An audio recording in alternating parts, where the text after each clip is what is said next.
Dragon Academy မှာလေ့ကျင့်ရတာကတင်ထင်ထားတာထက်အများကြီးပိုခက်ခဲပါတယ်။အငယ်ဆုံးကျောင်းသားတွေတောင်အခုချိန်မှာရက်ဆက်ကြမ်းကြုတ်တဲ့လေ့ကျင့်ခန်းတွေကိုလုပ်ရပါတယ်။သူတို့အားလုံးဟာလေးလံတဲ့အလေးတွေကိုကင်ဆောင်ထားပြီးအသက်ရှူနည်းစနစ်တွေကိုလေ့ကျင့်နေကြပါတယ်။သူတို့အများစုဟာအတော်လေးရုန်းကန်နေရပါတယ်။အနှဲငယ်သာထိန်းထားနိုင်ခဲ့ပေမဲ့ကောင်းလေးတစ်ယောက်ကတော့ထင်ရှားပါတယ်။သူကတခြားလူတွေလိုပဲအလေးတွေကိုကင်ဆောင်ထားရုံတင်မဟုတ်ပါဘူး။သူ့အပေါ်မှာကြောက်တုံးကြီးတွေစီးထားပါတယ်။နီးပြဆရာတော်သူ့ရဲ့ခွန်အားနဲ့ခံနိုင်ရည်ကိုအံ့အားသင့်သွားပါတယ်သူတို့မသိတာကဒီကောင်လေးဟာကဘာပေါ်မှာပြန်လည်မွေးဖွားလာတဲ့အတန်မာဆုံးလူတော် Dragon မိသားစုရဲ့တီထောင်သူနောက်ဆုံးမှာသူ့အချိန်တန်တဲ့အခါတည်ဆုံသွားခဲ့တယ်ဆိုတာပါပဲဒါပေမဲ့အဲ့ဒါကအဆုံးမဟုတ်ပါဘူးသူ့မျက်လုံးဖွင့်ပြီးသူ့ရဲ့ခန္ဓာကိုယ်အသစ်ကလေးငယ်တစ်ယောက်ရဲ့ခန္ဓာကိုယ်ကကလေးငယ်တစ်ယောက်ဖြစ်ပြီးသူ့ရဲ့လေးလာတွေ့ရှိချက်တွေအရတခြားကလေးငယ်တွေလည်းရှိနေခဲ့ပါတယ်သူဟာ Dragon မိသားစုတဲကိုပြန်လည်မွေးဖွားလာခဲ့ပုံပါပဲ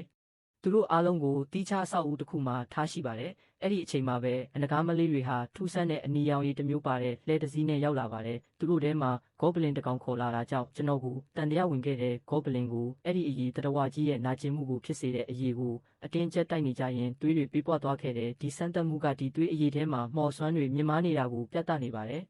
။အိမ်ဖော်ဝစ်စားတဲ့လူတွေကချက်ချင်းပဲအဲ့ဒီထူးဆန်းတဲ့အနီရောင်ရည်ကိုကလေးတိုင်းကိုတိုက်နေတာကြတယ်သူရဲကောင်းကအခြေအနေကိုနားမလည်နိုင်ခဲ့တယ်သူ့အလက်ရောက်တဲ့အခါအရေးကလို့မဟုတ်ပေမဲ့ကြောက်စရာကောင်းတဲ့မော်စွမ်းတွေနဲ့ပြည့်နေတဲ့အရာတစ်ခုဖြစ်မှန်သဘောပေါက်သွားပါတယ်ဒါကရှေးခေတ်ငကားတွေရဲ့သွေးဖြစ်ပြီး